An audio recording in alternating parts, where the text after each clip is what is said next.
मराठी पत्रकार परिषदेशी संलग्न असलेल्या अमरावती जिल्हा मराठी पत्रकार संघाच्या वतीने 14 फेब्रुवारी रोजी शनिवारी सायंकाळी 4:30 वाजता श्री हनुमान मॅम प्रसारक मंडळाच्या स्वर्गीय सोमेश्वर पुसदकर ऑडिटोरियम येथे भव्य पत्रकारिता पुरस्कार वितरण सोहळा आयोजित करण्यात आला आहे. अमरावती जिल्ह्यातील सर्वात मोठी पत्रकार संघटना म्हणून ओळख असलेल्या या संघटनेतर्फे दरवर्षी पत्रकारिता क्षेत्रात उल्लेखनीय कार्य करणाऱ्या पत्रकारांचा सन्मान करण्यात येतोय. यंदाही विविध स्तरांवरील पुरस्कारांचे वितरण मान्यवरांच्या हस्ते होणार आहेत. या कार्यक्रमाच्या अध्यक्षस्थानी संघटनेचे अध्यक्ष अनिल अग्रवाल असणार असून प्रमुख अतिथी म्हणून अमरावती लोकसभा खासदार बळवंत वानखडे आणि राज्यसभा खासदार डॉक्टर अनिल बोंडे उपस्थित राहणार आहेत.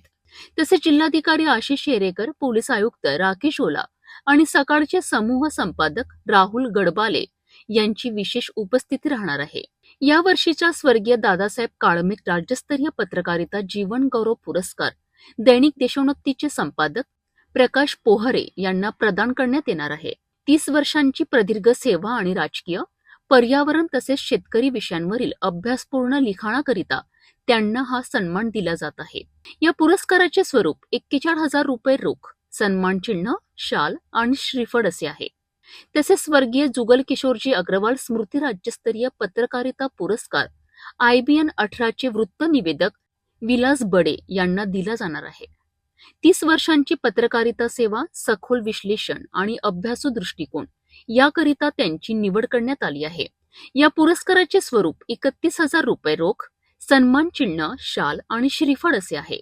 विभागीय पत्रकारिता पुरस्कार यवतमाळ येथील नमो महाराष्ट्र दैनिकाचे संपादक वसंतराव घुईखेडकर यांना दिला जाणार आहे.